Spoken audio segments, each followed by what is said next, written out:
जय हिंद साथियों। आप तो आज की इस वीडियो में एसएससी जीडी के एग्जाम को हम बहुत अच्छे तरीके से कवर करेंगे। पूरे सिलेबस के सभी टॉपिक को साथियों यहां पर कवर किया गया है और मैं कहूंगा सभी के सभी चुनिंदा क्वेश्चंस हैं, चाहे साथियों हिंदी की बात करें या चाहे GK GS plus current affair की बात करें या रीजनिंग की बात करें या मैथ की बात करें। तो अगर आप चाहते हैं साथियों इस बार अपना सिलेक्शन लेना एसएससी जीडी के एग्जाम में, तो मैं कहूंगा इन सभी चुनिंदा क्वेश्चंस को आप देख कर जाइएगा, क्योंकि यहां से आपको डायरेक्ट साथियों एग्जाम में आपके क्वेश्चन देखने को मिलेंगे। तो सबसे पहले साथियों हर बार की तरह हिंदी के पूरे साथियों 20 क्वेश्चंस लिए और मैं कहूंगा इसमें साथियों 10 से 12 क्वेश्चन आपको बिल्कुल सही करना है। और उसके बाद साथियों जीएस हम लोग देखेंगे, प्लस करंट अफेयर देखेंगे, फिर रीजनिंग होगी और फिर साथियों मैथ होगी। तो पहला सवाल आपकी स्क्रीन पर है, कह रहे सही वर्तनी वाला शब्द चुनिए। तो दीक्षा कैसे लिखा जाता है? जैसे ऑप्शन नंबर डी में दीक्षा लिखा हुआ है ना, ऐसे लिखा जाता है। उसके बाद देखिए कह रहे केवल फलों पर जीवन निर्वाह करता है, उसको क्या कहा जाता है मुझे बताइए। देखिए यहां पर अगर हम लोग बात करते हैं साथियों, जब हम बात करते हैं साथियों किसकी, शाकाहारी की, जब हम बात करते हैं तो शाकाहारी किसे कहा जाता है? जो अन्न वगैरह खाए या साग सब्जी वगैरह खाए ना, तो उसको शाकाहारी कहा जाता है। अगर हम अल्पाहारी की साथियों बात करते हैं, जो अल्प का मतलब होता है कम, जो कम भोजन करता है ना, कम भोजन करने वाले को साथियों क्या कहा जाता है? अल्पाहारी कहा जाता है। और अन्नहारी की अगर हम बात करते हैं, जो अन्न खाता है उसको अन्नहारी कहा जाता है। लेकिन फलाहारी की जब हम बात करते हैं तो केवल फलों जो अपना जीवन व्यतीत करता है यानी कि सिर्फ फल खाता है उसको फलाहारी कहा जाता है। इस प्रकार से इनका आंसर यहां पर ऑप्शन नंबर डी बिल्कुल करेक्ट है। उसके बाद देखिए साथियों कह रहे कि इहलोक का विलोम आपको बताना क्या होता है, तो इहलोक का विलोम क्या होगा? परलोक होगा।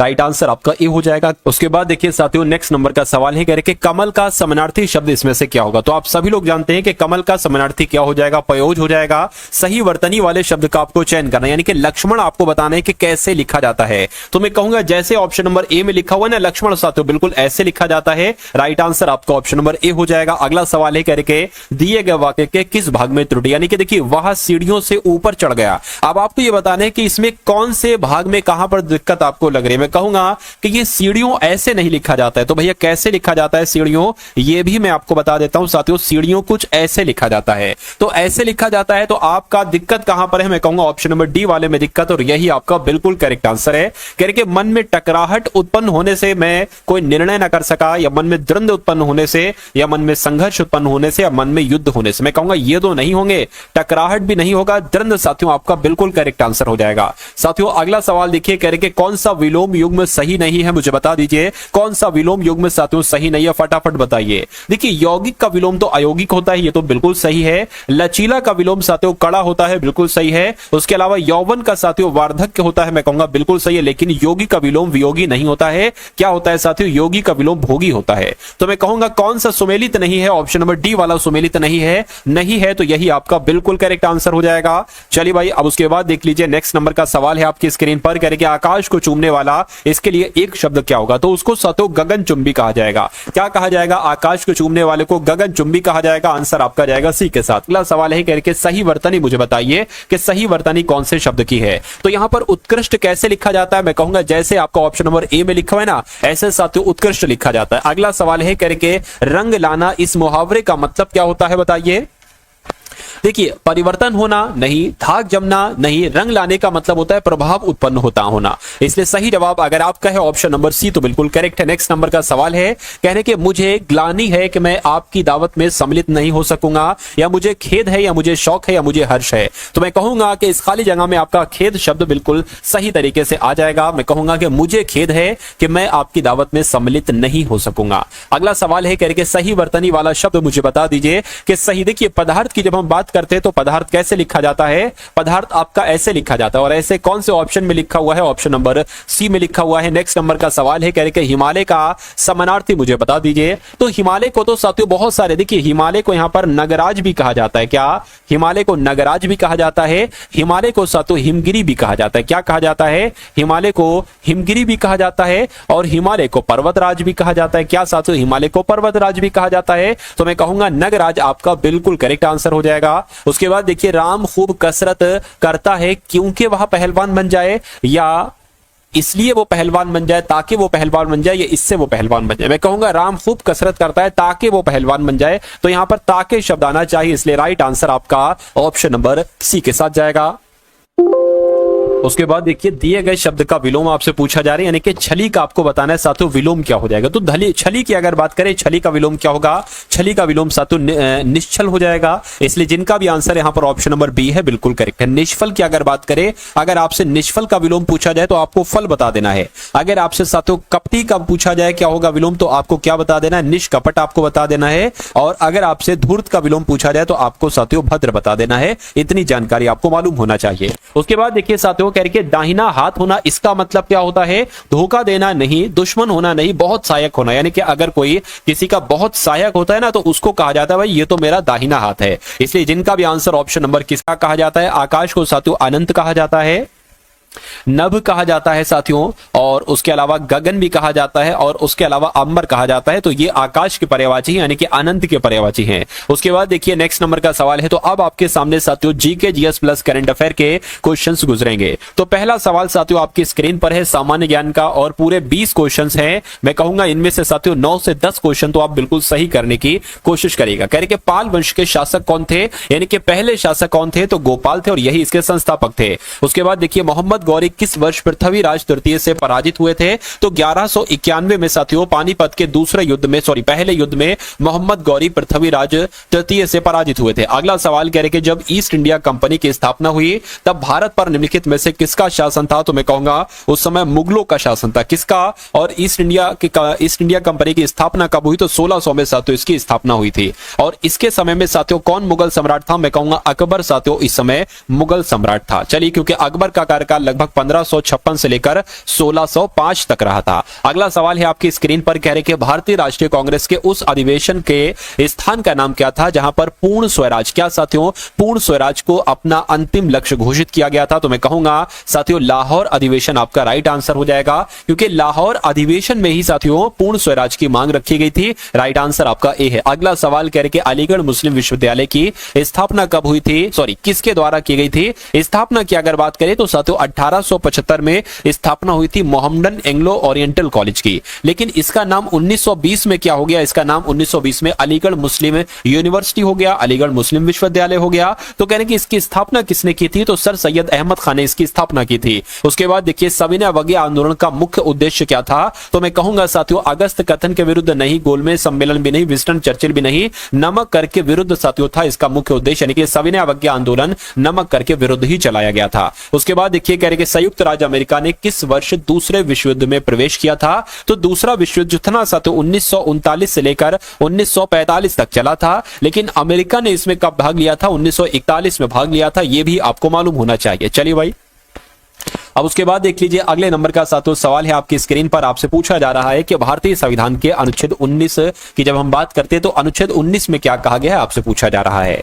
चलिए, तो यहां पर अगर बात करते हैं साथियों वाक और अभिव्यक्ति स्वतंत्रता का अधिकार है, यह अनुच्छेद 19 में कहा गया है हर व्यक्ति को। तो इस प्रकार जिनका भी आंसर यहां पर है ऑप्शन नंबर बी बिल्कुल करेक्ट है। अगला सवाल कह रहे कि लोकसभा में सदस्यों के द्वारा निजी विधेयक पेश करने की सूचना अवधि क्या है? तो कितनी है साथियों? 1 माह की है, यानी कि 1 महीना आपका राइट आंसर हो जाएगा। साथियों जो कुछ आपको पढ़ाया जा रहा है, जितना आपको समझाया जा रहा है, जो मैथ के क्वेश्चंस, जीके के क्वेश्चंस, रीजनिंग के क्वेश्चंस या हिंदी के क्वेश्चंस आपको पढ़ाए जा रहे हैं, उन सभी सवालों को आप साथियों करिए। मेरा मानना है कि एग्जाम में आपको हार का सामना नहीं करना पड़ेगा, एग्जाम आपका बहुत आराम से साथियों क्लियर हो जाएगा। ठीक है ना? तो इनमें से कौन सा अनुच्छेद धन विधेयक की बात करता है? तो मैं कहूंगा अनुच्छेद 110 ये धन विधेयक की बात करता है, धन विधेयक को परिभाषित करता है। कह रहे कि भारतीय जनता पार्टी की स्थापना साथियों कब की गई थी? तो 1980 की अगर बात करें ना, 1980 में ही साथियों भारतीय जनता पार्टी की स्थापना की गई थी। ये आप लोग यहां पर याद रखेंगे। पूरे 40 सवाल देखेंगे और 40 सवालों के बाद रीजनिंग और मैथ के क्वेश्चंस आपके स्टार्ट हो जाएंगे। कहने कि अंतरराष्ट्रीय चावल अनुसंधान साथियों कहां पर है, मुझे बताइए। तो जब हम बात करते हैं अंतरराष्ट्रीय चावल अनुसंधान संस्थान कहां पर है, तो ये तो मनीला में। कहां पर है साथियों? ये मनीला में है। आंसर आपका डी के साथ जाएगा। भारत और श्रीलंका को अलग करने वाली जलराशि कौन सी है? तो मैं कहूंगा पाक जल संधि की अगर हम बात करते हैं, पाक जलराशि की बात करते हैं, तो ये भारत और श्रीलंका को अलग करने वाली जलराशि है। अगला सवाल है, कह रहे कि दक्षिण भारत का मैनचेस्टर किसे कहा जाता है? तो मैं कहूंगा कि कोयम्बटूर को क्या कहा जाता है? दक्षिण भारत का मैनचेस्टर कहा जाता है। ठीक है ना? भारत का मैनचेस्टर गुजरात राज्य में जो अहमदाबाद है ना, इसको कहा जाता है। जाता है, यानी कि अहमदाबाद को भारत का मैनचेस्टर कहा जाता है और उत्तरी भारत का मैनचेस्टर कानपुर को कहा जाता है और दक्षिण भारत का मैनचेस्टर मैंने आपको बता दिया तमिलनाडु के कोयम्बटूर को कहा जाता है। अब उसके बाद देखिए अगले नंबर का सवाल है करके नेपाली भाषा मुख्य रूप से किस राज्य में बोली जाती है? तो नेपाली भाषा की अगर बात करते हैं साथियों ये सिक्किम में बोली जाती है। कहां पर बोली जाती है? सिक्किम में बोली जाती है, ये आप लोग ध्यान रखेंगे। अगले नंबर का सवाल है कह रहे कि हाल ही में मसूद पेजेशकियान ने किस देश के राष्ट्रपति के रूप में शपथ ली है? तो मैं कहूंगा ये तो ईरान के राष्ट्रपति बने हैं।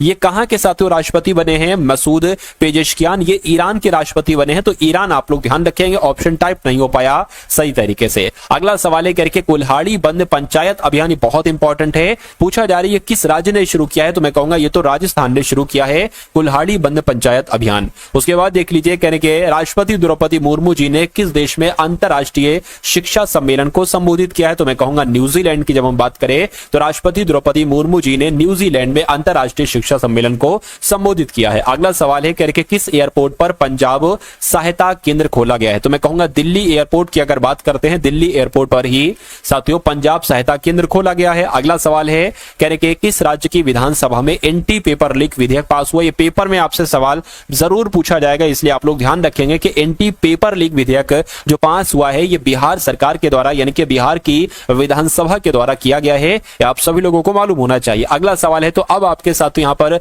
रीजनिंग के क्वेश्चन शुरू हो चुके हैं। कौन से क्वेश्चंस हम लोग देखेंगे साथियों? रीजनिंग के सभी बहुत अच्छे तरीके से इन सभी सवालों को हम लोग देखने की कोशिश करेंगे और आप देखिएगा साथियों कितना स्कोर यहां पर आपका रहता है। चलिए भाई बात करें अगर यहां पर हम लोग कह रहे कि साथियों यहां पर मैं आपको समझा देता हूं, आपके पास ऐसा एक कागज का टुकड़ा है, आप इसको बीच से फोल्ड करते हैं और आप इसको ऐसे मतलब ये वाली साइड इसके ऊपर ले आते हैं। उसके बाद क्या करते हैं आप कागज को यहां से फोल्ड करते हैं और ये वाली साइड इसके ऊपर ले आते हैं और अब आपके पास एक कागज की ऐसी साथियों यहां पर साइड बन जाती है, ठीक है ना? इतनी साइड बन जाती है, कहिए बिल्कुल इतनी साइड ही बन जाती है। उसके बाद आप क्या करते हैं एक आप साथियों यहां पर वर्ग टाइप का एक बड़ा वर्ग और एक छोटा वर्ग का होल करते हैं और यहां पर एक सर्किल टाइप का होल करते हैं। तो आपको बताने के जब ये चारों तरफ से आकृति खुलेगी तो ये कैसी दिखाई देगी मुझे बताइए। देखिए जब यहां पर चौकोर है तो मैं कहूंगा यहां पर भी साथियों चौकोर हो जाएगा, यहां पर चौकोर है तो इसका चौकोर यहां पर बनेगा, यहां पर सर्किल है तो ये यहां पर बनेगा। ऐसा कहां साथियों आपको लग रहा है मुझे बताइए, ऐसा कहां लग रहा है? अच्छा अगर बात करें साथियों जब ये ऐसे खुलेगी तो मैं कहूंगा यहां पर भी एक बनेगा और यहां पर भी एक बनेगा, ठीक है? और अब ये चौकोर जो है ना वो ये यहां पर बनेगा, ऐसे करके बनेगा और ये ऐसे करके बनेगा। और सर्किल की बात करें एक सर्किल यहां पर और एक सर्किल यहां पर। ऐसा कहां पर बना हुआ है? यहां पर नहीं, यहां पर नहीं, यहां पर भी नहीं। मैं कहूंगा ऐसा same to same option number D में बना हुआ है। दी गई शीट को मोड़कर एक घन बनाया जाता है। इस प्रकार निर्मित घन में प्लस चिन्ह वाले फलक के विपरीत फलक पर कौन सा चिन्ह मौजूद है आपसे पूछा जा रहा है। यानी कि देखिए साथियों एक आपको ऐसा सवाल दे दिया जाएगा और एक ऐसी चित्र आपको दे दिया जाएगा। यहां पर साथियों प्लस है, आपसे पूछा जा रहा है कि भैया प्लस के विपरीत कौन पर है? ये हैशटैग है और ये साथियों प्रतिशत है, ये बराबर है। तो मैं आपको बता देता हूं अगर आपसे पूछा जाता है ये @ है, अगर @ का विपरीत आपसे पूछा जाता तो आप साथियों हैशटैग बताते। सारी चीजें मैं आपको बता दे रहा हूं।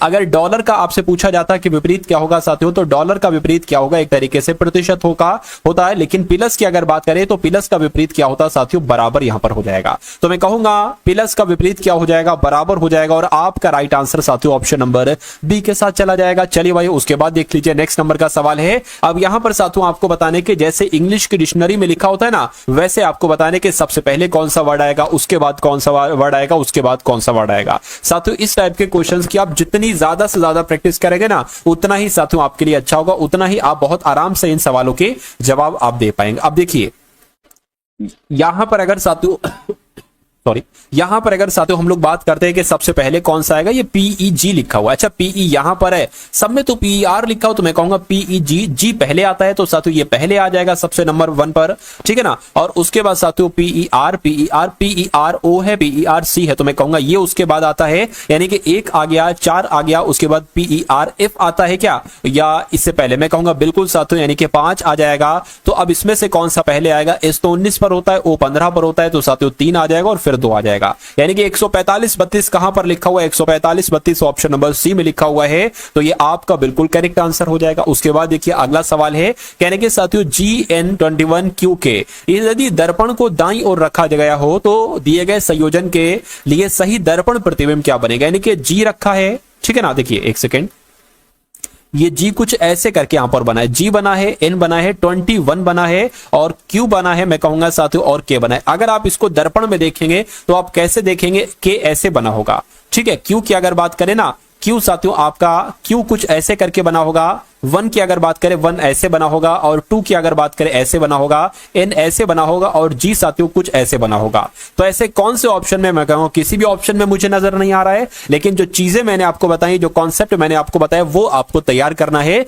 हो सकता हो ये गलत टाइप हो गए हो ऑप्शन, खैर जो चीजें मुझे बताना थी वो मैंने आपको बतला दी। अगला सवाल है, कह रहे हैं साथियों सबसे पहले यहां पर 2 आया है, फिर 5 आया है, 2 5 आया है, 11 आया है, 17 आया है, उसके बाद आपको बताने कि कौन सा नंबर आएगा, और उसके बाद 31 ही आना चाहिए, और उसके बाद 41 आना चाहिए। तो मैं कहूंगा ये तो मुझे सब साथियों अभाज्य संख्याएं नजर आ रही है, यानी कि सब कैसी संख्या है, तो सब अभाज्य संख्या है। 2 के बाद 5, 5 के बाद साथियों वैसे 7 भी आता है, लेकिन 11 है, अभाज्य संख्या है, 17 है, तो 17 के बाद और 31 के बाद, यानी कि 17 के बाद देखिए 21 कोई अभाज्य संख्या नहीं है, 25 भी अभाज्य संख्या नहीं है, मैं कहूंगा 29 अभाज्य संख्या तो है, लेकिन 17 के लगभग साथियों यहां पर बाद देखिए 17 और 31 की अगर बात कर देना, तो मैं कहूंगा साथियों ये आपका कौन सा सबसे सटीक जवाब जो बैठेगा, वो 23 साथियों सबसे सटीक आपका जवाब यहां पर बैठेगा, यानी कि 17 के बाद 23 आपका आ जाएगा, ठीक है ना। चलिए कोई दिक्कत नहीं है। अब उसके बाद देख लीजिए नेक्स्ट नंबर का सवाल है आपके स्क्रीन पर, करके LAYOUT को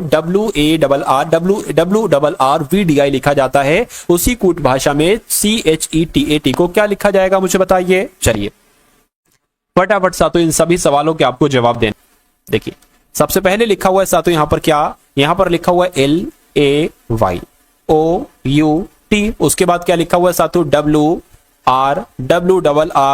WRRVDI, ठीक। अब यहां पर आप देख रहे हैं साथियों कि ये यहां से 3 बड़ा है, T 20 पर होता है, W 23 पर होता है, U 21 पर होता है साथियों, R 18 पर होता है, 3 घटा दिया गया, उसके बाद O 15 पर होता है, R 18 पर होता है, 3 बढ़ा दिया, यानी कि सबसे पहले 3 घटाया गया, सॉरी 3 बढ़ाया गया, फिर 3 घटाया गया, फिर 3 प्लस कर दिया गया, और फिर से साथियों 3 घटा दिया गया, और फिर से 3 बढ़ा दिया गया। मैं कहूंगा 3 घटाना 3 बढ़ाने वाला सिलसिला चल रहा है। तो साथियों अब देखिए यहां पर अगर बात करें कितने हैं, 6 लेटर हैं, 1 2 3 4 5 6, यानी कि सबसे पहले आपको 3 इसमें बढ़ाना है। तो जब के में आप 3 बढ़ाओगे तो मैं कहूंगा n आ जाएगा, जब ए में 3 घटाओगे तो मैं कहूंगा साथियों कितना आ जाएगा, मेरे हिसाब से साथियों x आ जाएगा। तो nx कहां पर लिखा हुआ है, ऑप्शन नंबर बी में लिखा हुआ है, तो यही तो आपका बिल्कुल करेक्ट आंसर है, और जिनका भी आंसर यहां पर ऑप्शन नंबर बी के साथ, मैं कहूंगा आंसर आपका बिल्कुल करेक्ट है। अगला सवाल आपकी स्क्रीन पर देखिए और बताइए राइट आंसर क्या है। कह रहे कि ए का अर्थ है प्लस, ठीक है भैया, ए का अर्थ प्लस है, और बी का अर्थ क्या है साथियों, बी का अर्थ माइनस है,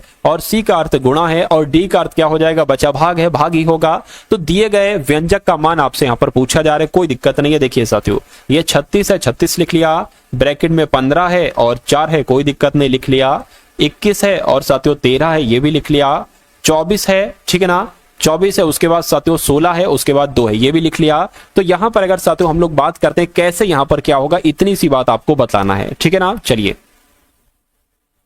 चलिए कोई दिक्कत नहीं है।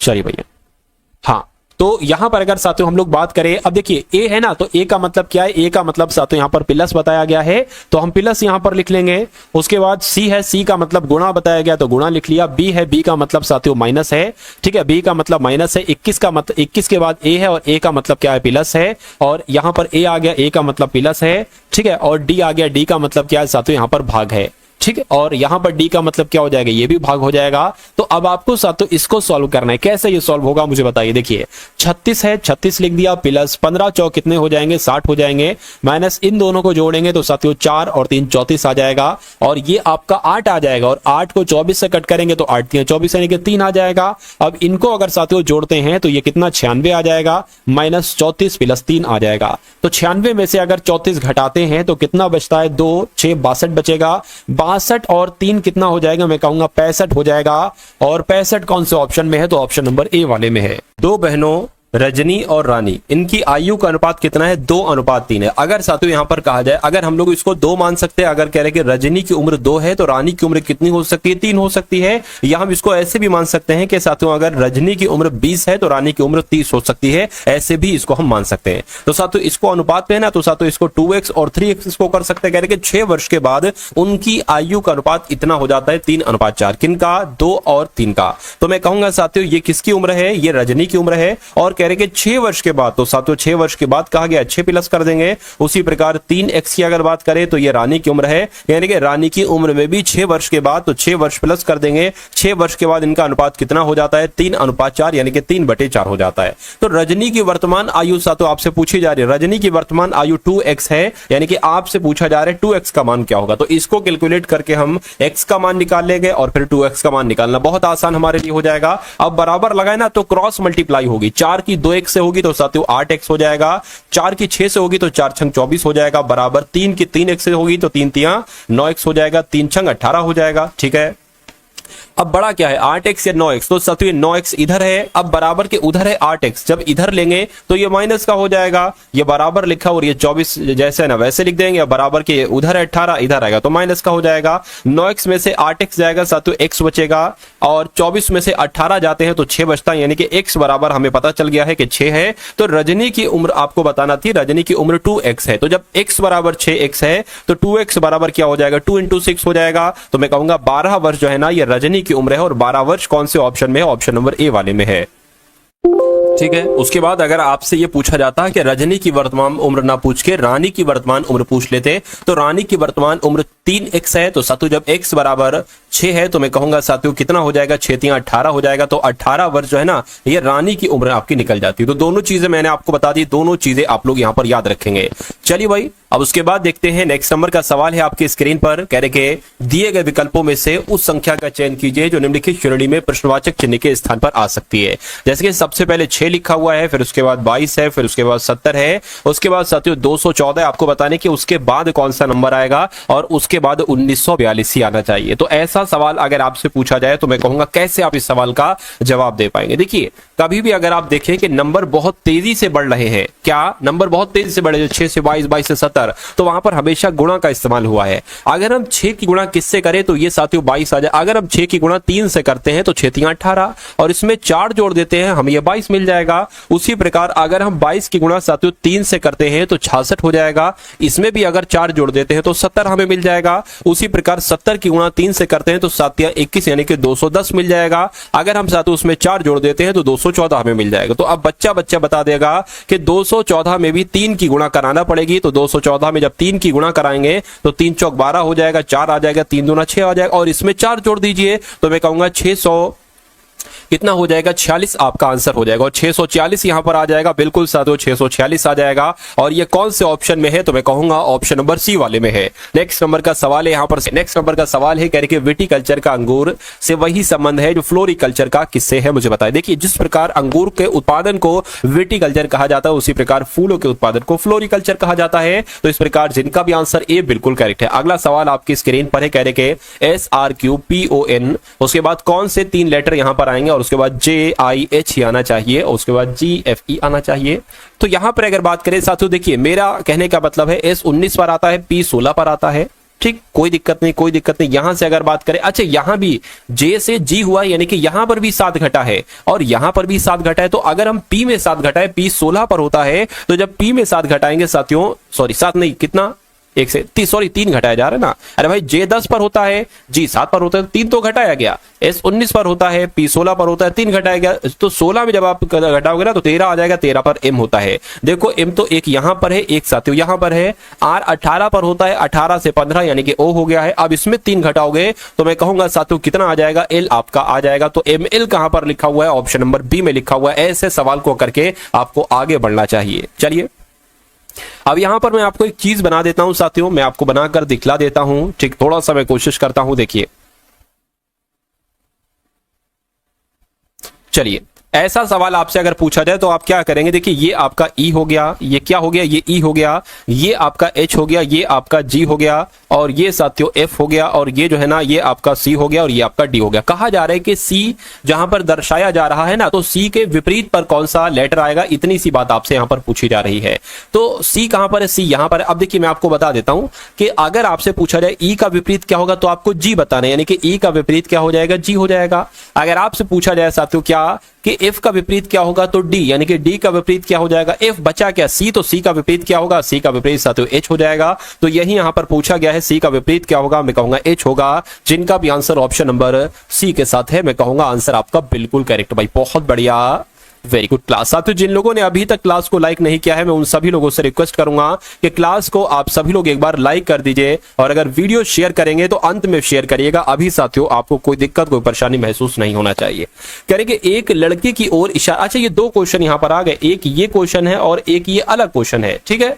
चलिए कह रहे एक लड़की की ओर इशारा करते हुए रंजीता ने कहा, क्या कहा? एक लड़का मान लीजिए वो आप हैं, ठीक है, और इशारा करते हुए रंजीता ने कहा कि वह मेरे पति के ससुर। लड़की क्या कह रही? लड़की कह रही मेरे पति के ससुर, मेरे उन लड़की के पति के ससुर कौन होंगे? लड़की के पति के ससुर कौन होंगे? उस लड़की के पिताजी ही होंगे।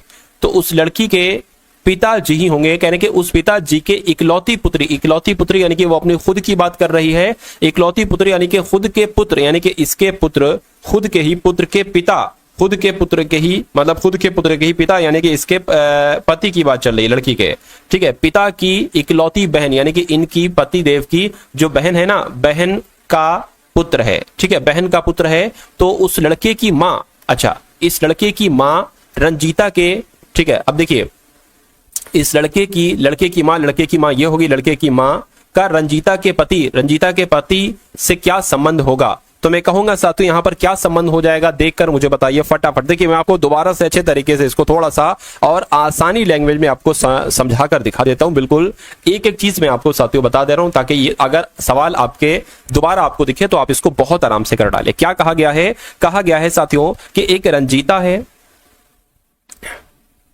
रंजीता की बात चल रही है। रंजीता जो है ना ये एक लड़के की ओर इशारा करते हुए कहती है कि वह मेरे पति, तो इनके पति मान लीजिए क्या हो गए? इनके पति ये हो गए। कह रहे कि इनके पति के ससुर, अच्छा इनके पति के ससुर कौन होंगे? यानी कि इनके पिताजी होंगे, इनके पिताजी होंगे, ठीक है। इनके पिता पति के ससुर की इकलौती पुत्री, यानी कि अब ये अपनी खुद की बात कर रही हैं। पुत्री के पुत्र इनका, यानी कि इन दोनों का पुत्र, ठीक है ना, इन दोनों के पुत्र के पिता की, ठीक है, पिता की इकलौती बहन। अच्छा अब यहां पर ये बहन आ गई, ठीक है, क्या आ गई? ये बहन आ गई, बहन का पुत्र है, ठीक है, बहन का पुत्र है। कौन साथियों? वो लड़का, ठीक है, यानी कि वो लड़का। और रंजीता में क्या है? रंजीता के पति जो है ना, उनकी जो बहन है उनका बेटा है साथियों ये लड़का। तो कह रहे कि उस लड़के की माँ, अब ये इस लड़के की माँ कौन होंगी? इस लड़के की माँ यही तो होंगी। इस लड़के की माँ का रंजीता के पति, ठीक है, रंजीता के पति, इन दोनों में आपस में क्या संबंध ये पूछा जा रहा है। तो पति से क्या संबंध होगा? यानी कि रंजीता के पति क्या कहेंगे इनको? तो बहन ही तो कहेंगे साथियों, बहन कहेंगे ना। तो कहां पर बहन लिखा हुआ है? ऑप्शन नंबर ए में बहन लिखा हुआ। तो ऐसे आपकी बहुत अच्छे तरीके से समझ में आ चुका होगा। चलिए तो अब साथियों यहां पर हम लोग बढ़ते हैं नेक्स्ट नंबर की तरफ। तो क्वेश्चन नंबर नेक्स्ट जो है ना वो अभी आपके सामने, इसको मैं आपके लिए जूम कर देता हूं और इसको आप देखिए और मुझे बता दीजिए राइट आंसर क्या, क्योंकि ऐसा एक सवाल आपसे यहां पर पूछा जाता है। देखिए ठीक है, चलिए तो यहां पर अगर साथियों बात करें क्या कहा गया, जैसे अंग्रेजी वर्णमाला में होता है ना वैसे आपको यहां पर लगाना है। तो सबसे पहले साथियों क्या आ जाएगा? देखिए एसी लिखा हुआ है, एसी ए लिखा हुआ है तो ये सबसे पहले आ जाएगा। उसके बाद साथियों यहां पर अगर बात करें एसीसी लिखा हुआ है, एसीसी लिखा हुआ है, ये तो नहीं आएगा, ये टी है, तो एसीसी ई पहले आएगा, ओ बाद में आएगा। तो साथियों 3 आ जाएगा। उसके बाद क्या आ जाएगा? ठीक है, अच्छा ये एसी ये तो लिखा हुआ है एसी ओ, तो ये 3 वाला पहले आ गया, ठीक है ना। उसके बाद साथियों ये वाला आ जाएगा, 4 आ जाएगा, ठीक है। 4 के आने के बाद साथियों ये वाला आ जाएगा और फिर ये वाला आ जाएगा, यानी कि 1 और 5 आ जाएगा। 234 15 कहां पर लिखा हुआ है? 234 15 ऑप्शन नंबर ए में कथन और निष्कर्ष वाला सवाल आपकी स्क्रीन पर आ चुका है। कह रहे कि कथन में कहा गया है सभी चूहे कुत्ते हैं, तो साथियों मान लेते हैं हम ये क्या हो जाएंगे, ये चूहे हो जाएंगे। और कहा जा रहा है कि सभी चूहे क्या हैं, सभी चूहे कुत्ते हैं। क्या साथियों, सभी चूहे क्या बताया गया है, सभी चूहे यहाँ पर कुत्ते बताया गया है, तो सभी चूहे कुत्ते हो गए। इतनी बात क्लियर है। कह रहे कि कुछ चूहे मुर्गियां हैं, कुछ चूहे मान लेते इतने चूहे क्या हो जाएंगी, इतने चूहे साथियों मुर्गियां हो जाएंगी। अब निष्कर्ष को देखिए और बताइए कौन कौन से निष्कर्ष यहाँ पर सही है, कौन कौन से निष्कर्ष गलत है। कह रहे कि साथियों केवल कुछ चूहे कुत्ते हैं, तो कुछ चूहे कुत्ते हैं, बिल्कुल साथियों कुछ चूहे। देखिए जब सब चूहे कुत्ते हैं, जब सब चूहे कुत्ते हैं तो कुछ चूहे कुत्ते हैं, ये बात भी बिल्कुल सही होगी। कुछ मुर्गियां चूहे हैं, कुछ मुर्गियां चूहे हैं साथियों, ये बात भी यहां पर बिल्कुल सही कही गई है। ठीक है ना। तो मैं कहूंगा कि निष्कर्ष 1 और 2 आपके दोनों यहां पर सही हो जाएंगे, दोनों यहां पर आपके सही हो जाएंगे, तो आपका ये राइट आंसर हो जाएगा। फिर से एक बार देख लेते हैं, सभी चूहे कुत्ते हैं, तो ये जितने सभी चूहे हैं ना, ये सभी चूहे कुत्ते हो गए। कुछ चूहे मान लीजिए इतने चूहे साथियों मुर्गियां हैं, तो इतने चूहे मुर्गियां हो गई। कुछ चूहे कुत्ते हैं, तो कुछ चूहे कुत्ते हैं। जब सब चूहे कुत्ते हैं तो कुछ चूहे भी कुत्ते हो गए, इसलिए सही होगा।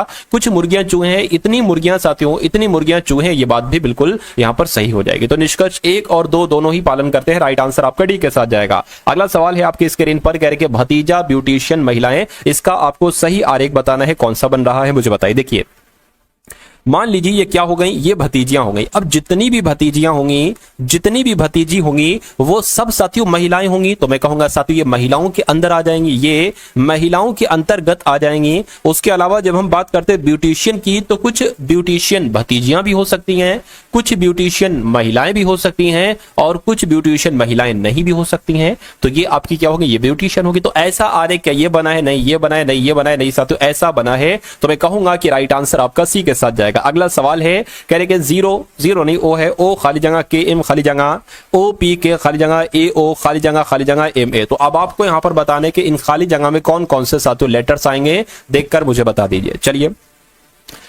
टोटल काउंट कीजिए कि लेटर आखिर कितने हैं। तो 1 2 3 4 5 6 7 8 9 10 11 12 13 14 15 16, यानी कि 16 है, तो 4 का पेयर बन सकता है। 1 2 3 4 ये पेयर, 1 2 3 4 ये अलग, 1 2 3 4 ये अलग है, 1 2 3 4 ये अलग। ठीक है। अच्छा यहां पर अगर बात करें, एक सेकंड, 1 2 3 4 1 2 3 4 1 2 3 4 और 1 2 3 4, यहां पर कुछ मिस्टेक हो रही है भाई साहब क्या?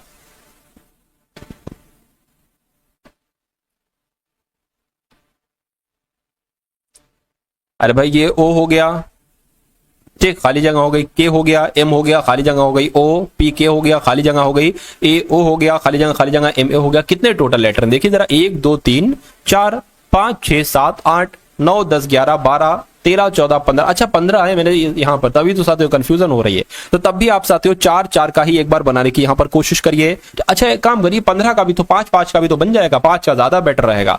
तो 5 का अगर हम बनाकर रखें, 5 का, ठीक है, तो 1 2 3 4 5 ये अलग, 1 2 3 4 5 ये अलग, और 1 2 3 4 5 ये अलग। आप देख रहे हैं अंत में एम ए आ रहा है, यहां पर ए है, एम नहीं है, एम बना दिया। आप देख रहे हैं पूरे में ओपी के एम ए, तो ओ पी के एम ए हो गया, ओ पी के एम ए हो गया, ओ पी के एम ए हो गया। अब देखिए आपने क्या क्या लिखा है, आपने पी लिखा है, आपने ए लिखा है, आपने एम लिखा है, आपने पी के लिखा है। ऐसा कौन से ऑप्शन में लिखा हुआ है, पी ए एम पी के? मैं कहूंगा ऐसा ऑप्शन नंबर बी में लिखा हुआ है। तो ये क्या होगा, ये आपका बिल्कुल करेक्ट आंसर हो जाएगा। अब नेक्स्ट नंबर का सवाल है साथियों आपकी स्क्रीन पर, कह रहे कि आर ए टी को 39 लिखा जाता है, डी ओ जी को डॉग को 26 लिखा जाता है, वाई ए के को साथियों क्या लिखा जाएगा मुझे बताइए। देखिए जैसे कि ये आर 18 पर है, ए 1 पर है और ये 20 पर है, तो मैं कहूंगा 39 इनका योग बनता है, इनका 26 बनता है, तो इनका क्या बनेगा 25 प्लस 1 प्लस 11। तो मैं कहूंगा 25 प्लस 12 कितना हो जाएगा, 7 3 यानी कि 37 हो जाएगा। तो 37 आपका ऑप्शन नंबर सी में है। अगला सवाल है आपकी स्क्रीन पर। तो अब आपके सामने साथियों मैथ के क्वेश्चंस यहां पर शुरू हो चुके हैं। कौन से क्वेश्चन साथियों, मैथ के क्वेश्चंस को अब आप लोग यहां पर देखेंगे। कहा जा रहा है कि एक निर्माता ने एक वस्तु पर 1400 रुपए मूल्य अंकित किया, ठीक है। एक वस्तु कितने रुपए की है, 1400 रुपए की है, और एक खुदरा विक्रेता को 25% की छूट पर बेच दिया। तो जब इसको 25% की छूट पर बेचेंगे, यानी कि इसको 75% में बेचेंगे। 25 तियां 25 चौक, अगर कट करे तो 4 तियां 12, 4 पंजे 20, जीरो आ गया। 35 तियां कितने हो जाएंगे, 105 हो जाएंगे, जीरो था, जीरो लगा लीजिए। यानी कि मैं कह सकता हूं कि अगर 1400 रुपए की कोई चीज है, 25% की छूट दी जाए, तो वो 1050 की हो जाएगी। उसके बाद कह रहे हैं कि जिसने इसे बेचकर 12% लाभ अर्जित किया, यानी कि जो 1050 की मिली ना, इसने इसको 12% मुनाफे से बेचा, यानी कि इसको 112% में बेचा होगा। तो ये हो गया। अब इसको सातों आप कैलकुलेट कर लीजिए, ठीक है। खुदरा विक्रेता ने वस्तु किस मूल्य पर रखी आपसे पूछा जा रहा है, तो इसको कैलकुलेट कीजिए। 0 से 0 कटा, 5 दूना 10, 5 दूना 10, 5 एकम 5 हो गया। 2 से कट करेंगे, 2 पंजे और 2 छंग। अब 56 की गुणा जरा 21 से कराइए साथियों, तो 56 आ जाएगा। और यहां पर 6 दूना 12 आ गया, 5 दूना 10 और एक आपका 11 आ जाएगा, 6 आ गया, 7 आ गया, 1 बिल्कुल साथियों। खुदरा विक्रेता ने वस्तु को किस मूल्य पर बेचा, तो 1176 रुपए में बेचा, इसलिए राइट आंसर आपका ऑप्शन नंबर सी के साथ जाएगा। अगला सवाल आपकी स्क्रीन पर देखिए, यानी कि 12 मीटर, 15 मीटर, 20 मीटर की विमाओं वाले एक कमरे की 4 दीवारों पर 2 मीटर प्रति स्क्वायर, क्या लिखा हुआ है, 2 रुपए प्रति मीटर स्क्वायर, यानी कि 1 मीटर स्क्वायर का खर्चा कितना है साथियों, ठीक है ना, कितना है, 2 रुपए मीटर प्रति स्क्वायर है कि दर से पुताई कराई जानी। आप क्या एक काम करो साथियों, आप कमरे के चारों दीवारों का क्षेत्रफल ज्ञात कर लो और कमरे के चारों दीवारों का क्षेत्रफल जो ज्ञात होगा ना, उसकी गुणा 2 रुपए से कर देना। क्यों? क्योंकि आपको साथियों इसका खर्चा निकालना है। तो क्षेत्रफल क्या होगा, कमरे की चारों दीवारों का क्षेत्रफल 2 ब्रैकेट में क्या हो जाएगा साथियों, ब्रैकेट में आपका L और प्लस बी, यानी कि लंबाई प्लस चौड़ाई गुणा ऊंचाई हो जाएगा। तो 2 आ जाएगा, लंबाई कितना है, 12 है, तो लंबाई 12 आ गया, प्लस चौड़ाई कितनी है साथियों, 15 है, और ये h कितना है साथियों, 20 है। तो ये कितना हो जाएगा, मैं कहूंगा ये तो 27 हो जाएगा, 20 हो जाएगा, गुणा आपका 2 हो जाएगा। इतनी बात क्लियर है, बिल्कुल। अब देखिए यहां पर अगर बात करें 40 हो गया, यानी कि 27 की गुणा 4 से जरा कराइए, 7 चौक आपका 28 हो जाएगा, 2 चला गया, 4 दूना 8, 9 10, यानी कि 1080 आपका आ जाएगा, ठीक है ना। तो 1080 की 2 से गुणा करा दीजिए, क्योंकि 1 मीटर का खर्चा कितना है, 2 रुपए है, ठीक है। तो 108 की गुणा हम 2 से करा देते हैं, 8 दूना 16, 2 आ गया 0, यानी कि 2160 आपका खर्चा आ जाएगा टोटल कमरे की चारों दीवारों पर पुताई करने का। तो इस प्रकार जिनका भी आंसर ऑप्शन नंबर किसके साथ है, ऑप्शन नंबर डी के साथ है, मैं कहूंगा आंसर आपका बिल्कुल करेक्ट हो जाता है भाई, बहुत बढ़िया, very good class. Next number का सवाल है आपकी स्क्रीन पर साथियों, इस सवाल को देखिए और मुझे बताइए राइट आंसर क्या करेंगे। स्थान ए से बी तक ट्रेन और बस के किराए का अनुपात, यानी कि ट्रेन, मान लीजिए ये ट्रेन हो गई, ये बस हो गई। ट्रेन का खर्चा अगर 3 रुपए पड़ता है तो बस का किराया 5 रुपए पड़ता है। यदि ट्रेन का किराया 15% बढ़ जाता है, अब एक काम करिए, इसको बड़ा नंबर कर लीजिए, 300 और 500, यानी कि अगर ए स्थान से 20 तक ट्रेन से जाते हो तो 300 रुपए पड़ते हैं, बस से जाते हो तो 500 रुपए पड़ते हैं। कह रहे कि यदि ट्रेन का किराया 15% बढ़ गया, अगर 300 का 15% हम बढ़ाएं तो पहले तो 300 का 15% आप निकालिए जरा, 45 आ जाएगा, यानी कि 345, 15% बढ़ा यानी कि 345 हो गया 300 से। फिर कह रहे हैं कि बस का किराया 10% बढ़ा तो 500 का 10% 50 होता है, यानी कि 550 हो गया। इतनी बात क्लियर है, बिल्कुल। कह रहे हैं कि तो ट्रेन और बस के नए किरायों का अनुपात क्या होगा, इनका अब अनुपात आपको निकालना है। 5 छंग 30 हो जाएगा, 5 नीम 45 हो जाएगा, 5 एकम 5, 5 एकम 5 ये हो जाएगा, यानी कि 69 110 ये आपका ट्रेन और बस के नए किरायों का अनुपात निकलेगा। तो जिनका भी आंसर ऑप्शन नंबर सी है, मैं कहूंगा आंसर आपका साथियों बिल्कुल करेक्ट हो जाता। निम्न व्यंजक को सरल कीजिए, यानी कि 2 भाग ब्रैकेट में -6 भाग 2 गुणा 3 -1, इसको आपको साथियों सॉल्व करना है। तो कैसे इसको सॉल्व करेंगे, 2 भाग, ठीक है, 2 भाग और ब्रैकेट में क्या है, -6 है, ठीक है। अब 2 की भाग इससे होगी तो साथियों ये 2 नीचे आ जाएगा, ठीक है, गुणा यहां पर 3 आ जाएगा, ब्रैकेट मत गुणा 3 -1, इसको अगर कट करेंगे, इसको अगर 2 से तो 2 से जाएगा साथियों 3 बचेगा, यानी कि यहां पर आपका आ जाएगा साथियों 2 भाग, ठीक है, 2 भाग माइनस का क्या आ जाएगा, माइनस का 3 आ जाएगा, गुणा आपका 3 आ जाएगा और ब्रैकेट करके साथियों यहां पर 3 -1 आ जाएगा, ठीक है। इतनी बात क्लियर है, कहिए बिल्कुल क्लियर है। अब यहां पर अगर बात करें 2 भाग 3 3 9 हो गया, ठीक, ये माइनस का है, ये ध्यान रखिएगा। तो इसको ऐसे कर लेते साथियों, ठीक है। अब ये क्या आ गया साथियों, गुणा आ गया, -1 आ गया। अब देखिए 2 भाग 9 आ गया, गुणा 3 आ गया, और ध्यान रखिए माइनस का है, माइनस आपका 1 आ गया, 3 एकम 3, 3 3 9 आ गया, माइनस का 2/3 -1 आ गया। तो इसको अगर कैलकुलेट करेंगे, माइनस का 2, 3 एकम 3 हो जाएगा, 3 आ जाएगा, ये बराबर साथियों कितना आ जाएगा, ये 5/3 आ जाएगा, माइनस का 5/3 आएगा। तो इसको 5/3 को हम कैसे लिख सकते हैं, मैं लिख सकता हूं 3 आ गया, 3 एकम 3 आ जाएगा और 2 यहां पर आ जाएगा, ठीक है, 3 एकम 3 और 2 5/3, बात वही है। तो -1 सही 2/3 कहां लिखा हुआ है, -1 सही साथियों कहां पर लिखा हुआ, -1 सही, हाँ -1 सही 2/3 यहां पर लिखा हुआ। तो ये आपका बिल्कुल करेक्ट आंसर है। उसके बाद देखिए नेक्स्ट नंबर का सवाल है करके एक कर्मचारी एक कार्य को 25 दिनों में पूरा कर सकता है यदि पर्यवेक्षक कर्मचारी की तुलना में 25% अधिक कार्यकुशल है। तो एक पर्यवेक्षक और 5 कर्मचारी एक साथ कार्य करते हुए इस कार्य को कितने दिनों में साथियों पूरा करेंगे, मुझे बताइए। देखिए यहां पर 2 लोग हैं, एक तो साथियों पर्यवेक्षक है, क्या है, एक साथियों यहां पर पर्यवेक्षक है और दूसरा कौन है साथियों, दूसरा आदमी एक कर्मचारी है। ठीक है, कहा जा रहा है कि एक कर्मचारी एक कार्य को 25 दिनों में पूरा कर सकता है यदि पर्यवेक्षक, क्या साथियों, पर्यवेक्षक कर्मचारी की तुलना में, पर्यवेक्षक जो है ना ये कर्मचारी की तुलना में 25% अधिक कार्यकुशल है। अगर साथियों यहां पर हम क्षमता की बात करते हैं तो अगर इसकी क्षमता 100% है तो इसकी 25% अधिक है, यानी कि इसकी 125 क्षमता है। इसको अगर कट करें तो 25 चौक और 25 पंजे, यानी कि अगर कर्मचारी की क्षमता साथियों 4 है तो मैं कहूंगा पर्यवेक्षक की 5 है। अब यहां पर समय का साथियों इसका अपोजिट हो जाएगा, यानी कि अगर समय की बात करें तो ये 4 दिन में कोई काम करता है तो इसको 5 दिन का समय लगता है। ठीक है ना, ये कहा गया है, इतनी बात कही गई है। ठीक है, उसके बाद कहने के तो एक पर्यवेक्षक और 5 कर्मचारी एक साथ कार्य करते हुए इस कार्य को कितने दिनों में पूरा करेंगे। कर्मचारी के द्वारा लिया गया समय, कर्मचारी कितना समय ले रहा है। ठीक है, यहां पर लिखा हुआ है कर्मचारी एक काम को 25 दिन में करता है, लेकिन यहां पर लिखा हुआ है साथियों 25 दिन में करता है, लेकिन यहां पर 5 लिखा हुआ है तो 5 की गुणा 5 से कराएगी तभी तो 25 दिनों में करता है। तो मैं कहूं साथियों इसकी भी गुणा हमें 5 से ही कराना होगी तो 5 चौक 20 हो जाएगा, यानी कि मैं कह सकता हूं कि कर्मचारी किसी काम को 25 दिन में करता है, पर्यवेक्षक किसी काम को 20 दिन में करता है। दोनों एक साथ कार्य करें, क्या साथियों, दोनों, क्या लिखा हुआ है कि एक पर्यवेक्षक और 5 कर्मचारी एक साथ कार्य करते हुए इस कार्य को कितने दिनों में पूरा कर सकते हैं। इतनी सी बात आपसे कही गई है। देखिए इतनी बात आपको क्लियर है। अब यहां पर एक लाइन लिखी हुई है, कहा जा रहा है कि एक पर्यवेक्षक है, पर्यवेक्षक एक है और 5 कर्मचारी। अब देखिए किसी काम को 25 दिन में किया जाता है, अगर 5 कर्मचारी हो जाएंगे तो मैं कहूंगा साथियों कि उस काम को कितने दिन में किया जाएगा, बताइए। उस काम को साथियों 5 दिन में किया जाएगा, ठीक है ना, यानी कि पर्यवेक्षक एक है तो पर्यवेक्षक किसी काम को 20 दिन में कर रहे हैं, तो कर्मचारियों की अगर बात करते हैं साथियों ये 5 दिन में ही करेंगे क्योंकि 5 कर्मचारियों की बात की गई है। तो अब ये मैटर आपके सामने आ गया। अब इसको सॉल्व करना है, टोटल नंबर हम 20 मान लेते हैं, ठीक है, ये टोटल काम है, ये 5 चौक 20 आ जाएगा और 20 एकम 20 आ जाएगा, यानी कि कर्मचारी एक दिन में 4 काम करेंगे और पर्यवेक्षक एक दिन में 1 काम करेंगे। मैं कहूंगा दोनों मिलकर 5 काम करेंगे और टोटल काम है 20, तो 5 एकम 5 यानी कि 5 चौक 20 हो जाएगा, यानी कि दोनों मिलकर 4 दिन में ये काम निपटा देंगे अगर एक पर्यवेक्षक है और 5 कर्मचारी है। तो जिनका भी आंसर यहां पर बी है बिल्कुल करेक्ट है। उसके बाद देखिए नेक्स्ट नंबर का सवाल है करके एक सौदे में प्रतिशत लाभ क्रय मूल्य के 70% के बराबर है, ठीक है ना।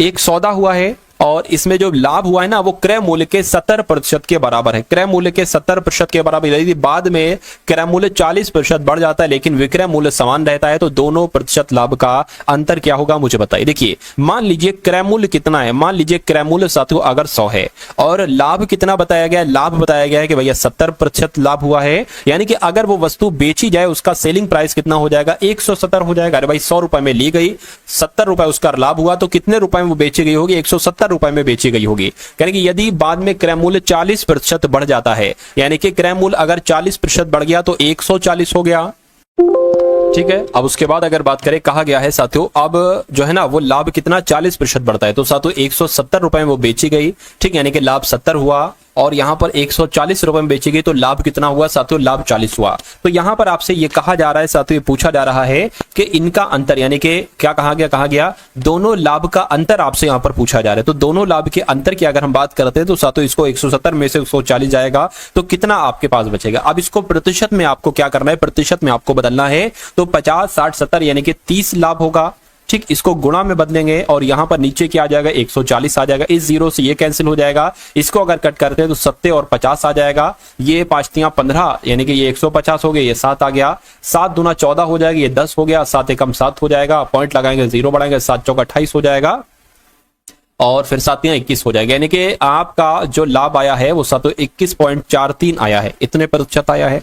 तो कह रहे कि अभिष्ट अंतर क्या होगा। अब अभिष्ट अंतर की जब हम बात करें, लाभ हो रहा था इसमें से अब इसको घटाना है, तो जब 70 में से साथियों क्या 70 में से आप 21.43 घटाओगे तो कितना आ जाएगा साथियों, 7 आ गया, 5 आ गया, 8 आ गया और 4 आ गया, यानी कि इतना प्रतिशत साथियों क्या अंतर होगा। तो मैं कहूंगा कि अभिष्ट अंतर कितना है, 48.57 है और ये आपका राइट आंसर हो जाएगा। उसके बाद देख लीजिए नेक्स्ट नंबर का साथियों सवाल है आपकी स्क्रीन पर और ये एक तरीके से सेकंड लास्ट क्वेश्चन है। चलिए, कहा गया है यहां पर कि दो संख्या नहीं, ये वाला है। यदि किसी गोले का व्यास 56 सेंटीमीटर है, यानी कि एक गोला होगा, इसका व्यास की बात करें तो ये 56 होगा, तो मैं कहूंगा अगर हम बात करते हैं इसकी त्रिज्या कितनी होगी, तो इसकी त्रिज्या आधी हो जाएगी, 2 दूना 4, 2, ठीक है, और 2 8 16, यानी कि 28 इसकी त्रिज्या हो जाएगी, ठीक है ना।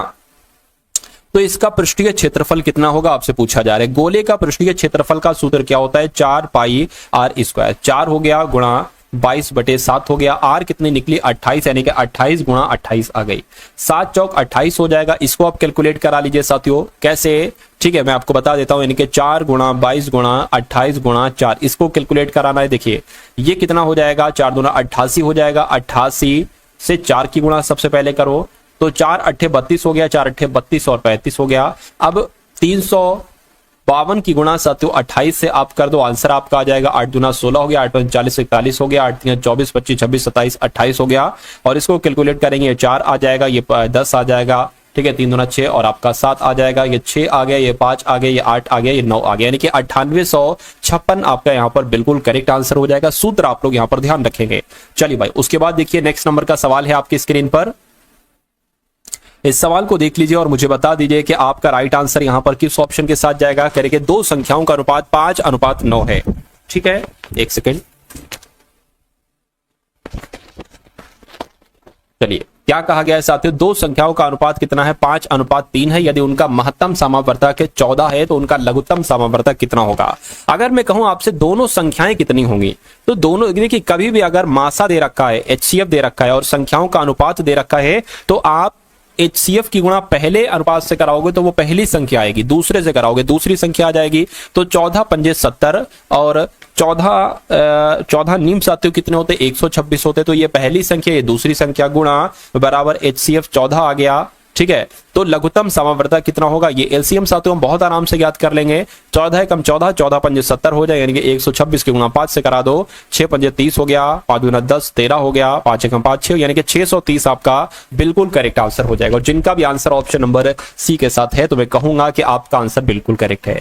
और आपकी स्क्रीन पर है, कह रहे 1857 का विद्रोह कहां से शुरू हुआ था, तो यह मेरठ से शुरू हुआ था। अगर आपका जवाब भी ऑप्शन नंबर सी है तो बिल्कुल सही है। कह रहे दांडी मार्च यानी कि नमक सत्याग्रह कब शुरू हुआ था, तो आपको मालूम होना चाहिए 1930 में दांडी मार्च साथियों शुरू हुआ था।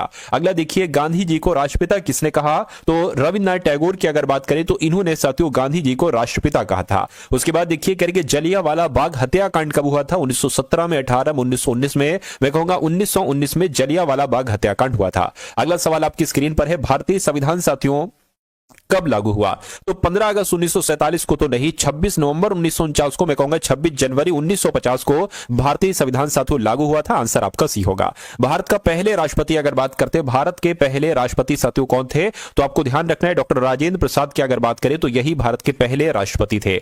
उसके बाद देखिए अगला सवाल, भारत के पहले उपराष्ट्रपति कौन थे, राष्ट्रपति आपको पता चल गया, उपराष्ट्रपति की अगर बात करें तो डॉक्टर सर्वपल्ली राधाकृष्णन ये कौन थे, ये भारत के पहले उपराष्ट्रपति थे, आपको ध्यान रखना है। पृथ्वी पर कुल कितने महाद्वीप हैं, तो पृथ्वी पर अगर बात करते हैं साथियों, पृथ्वी पर कुल मिला के 7 महाद्वीप हैं। आप जो अगर बात करते हैं साथियों, आप भारत में रहते हैं, भारत कौन से महाद्वीप में है, तो एशिया महाद्वीप में है, यह भी आपको याद रखना है। करके कर्क रेखा भारत के कितने राज्यों से होकर गुजरती है, मैं कहूंगा साथियों 8 राज्यों से होकर गुजरती है कर्क रेखा। सही जवाब आपका सी होगा। भारत की सबसे लंबी नदी कौन सी है, तो भारत की सबसे लंबी नदी की अगर बात करें तो गंगा नदी जो है ना, ये भारत की सबसे लंबी नदी है। उसके बाद देखिए करके भारत की सबसे बड़ी झील कौन सी है, तो यह भी आपको मालूम होना चाहिए कि चिल्का झील जो है यह भारत की सबसे बड़ी झील है। सही जवाब आपका ऑप्शन नंबर ए होगा। कह रहे कि भारत का सबसे ऊंचा पर्वत शिखर कौन सा है, तो भारत का सबसे ऊंचा पर्वत शिखर अगर आपसे पूछा जाए तो कंचनजंगा आपको बता देना है, यानी कि सही जवाब आपका जो जाएगा वो ऑप्शन नंबर बी होगा। अगला देखिए, थार मरुस्थल किस राज्य में स्थित है, तो थार मरुस्थल की अगर बात करें तो ये तो सातु राजस्थान में स्थित है। कहां पर, राजस्थान में स्थित है थार मरुस्थल। उसके बाद देखिए, बाणभट्ट किस राजा के दरबारी कवि थे, तो ये सातु हर्षवर्धन के दरबारी कवि थे। बाणभट्ट जो थे ना, ये हर्षवर्धन के ही दरबारी कवि थे। मगध साम्राज्य की राजधानी साथियों क्या थी, तो आपको ध्यान रखना है राजगीर, यह मगध साम्राज्य की राजधानी थी। गौतम बुद्ध को ज्ञान की प्राप्ति साथियों कहां पर हुई थी, तो गौतम बुद्ध को ज्ञान की प्राप्ति अगर आपसे पूछा जाए तो साथियों बोधगया में हुई थी। आंसर आपका ऑप्शन नंबर ए होगा। उसके बाद देखिए, खानवा के युद्ध की अगर बात करें तो ये किसके बीच लड़ा गया था, बाबर राणा सांगा के बीच लड़ा गया था, यह हुमायूं और शेरशाह सूरी के बीच लड़ा गया था। एक सेकेंड, या साथियों अगर बात करें हुमायूं और नसीरुद्दीन नुसरत शाह के बीच, या अकबर और राणा सांगा के बीच। तो आपको यहां पर याद रखना है कि खानवा का युद्ध बाबर और राणा सांगा के बीच लड़ा गया था। उसके बाद देखिए अगला सवाल कह रही है दिल्ली सल्तनत की पहली महिला शासिका रजिया सुल्तान किस राजवंश से संबंधित थी? तो यह साथियों गुलाम राजवंश से संबंधित थी, यानी कि गुलाम वंश की शासिका थी रजिया सुल्तान। आंसर आपका ऑप्शन नंबर डी होगा। भारतीय इतिहास में किसे आलमगीर के नाम से जाना जाता है? तो मैं कह सकता हूं साथियों औरंगजेब की अगर बात करें तो औरंगजेब को आलमगीर के नाम से ही जाना जाता है। उसके बाद देखिए होम रूल लीग आंदोलन के संस्थापक कौन थे? तो इस आंदोलन की अगर बात करते हैं होम रूल लीग आंदोलन के संस्थापक साथियों एनी बेसेंट थे। आंसर आपका जो जाएगा वो ऑप्शन नंबर बी के साथ जाएगा।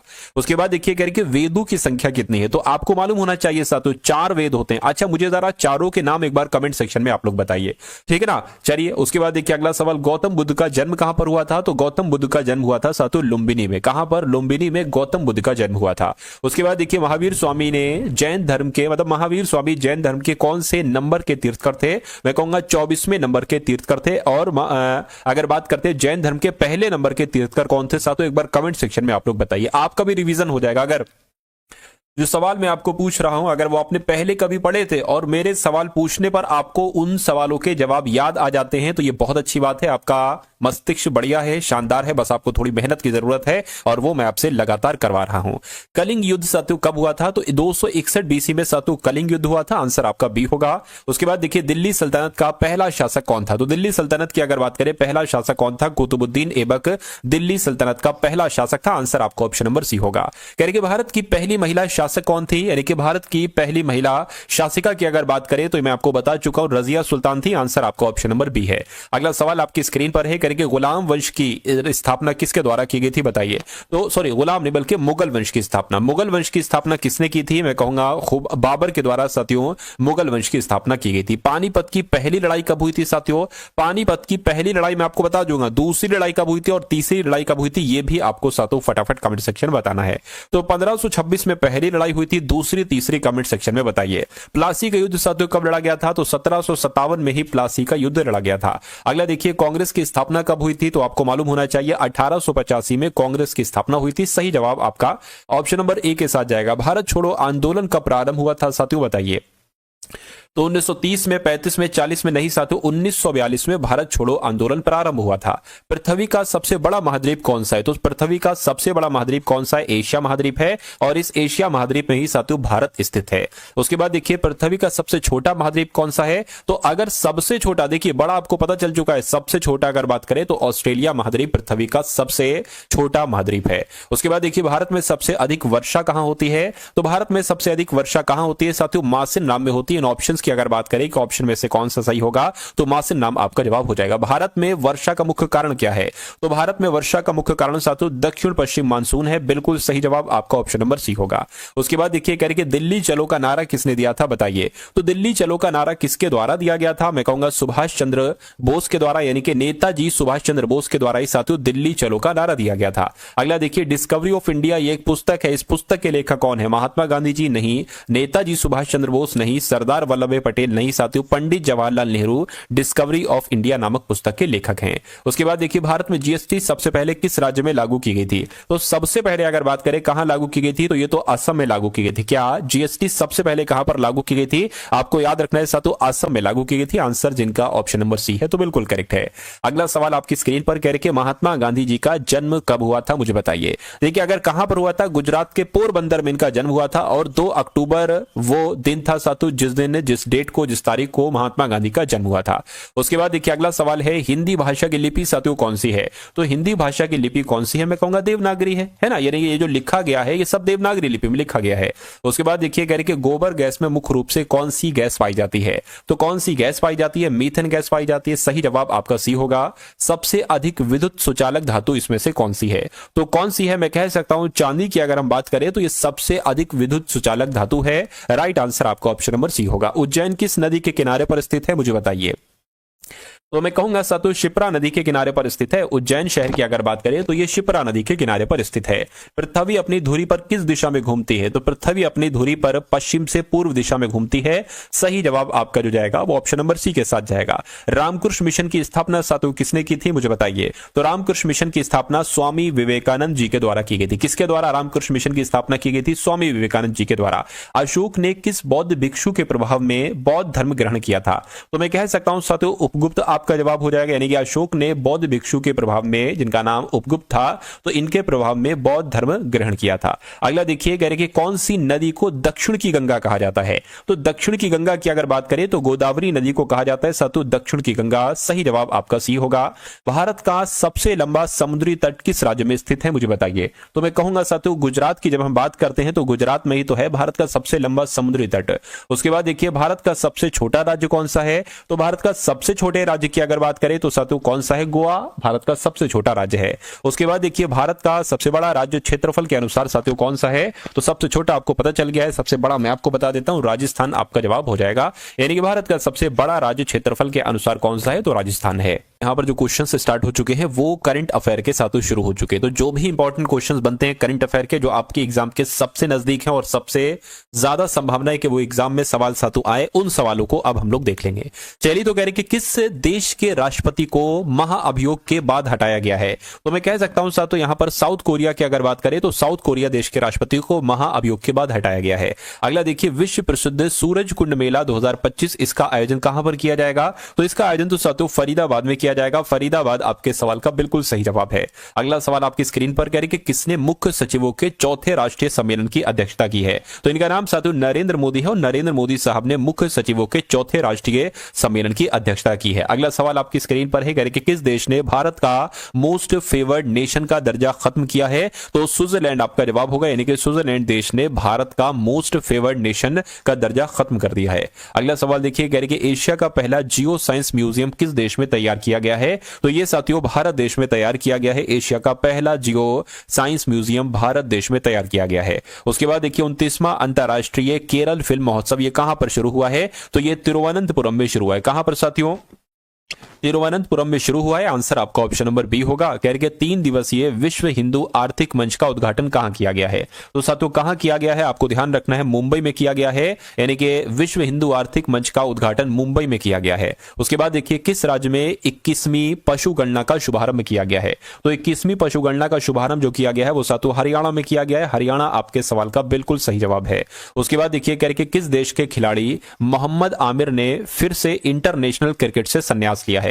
तो इंटरनेशनल क्रिकेट से संन्यास की अगर बात करें तो ये पाकिस्तान के खिलाड़ी हैं मोहम्मद आमिर, और इन्होंने फिर से इंटरनेशनल क्रिकेट से संन्यास की घोषणा की है। उसके बाद देखिए, कह रहे कि फोर्ब्स की 100 सबसे ताकतवर महिलाओं की सूची में कितनी भारतीय महिलाओं को शामिल किया गया है?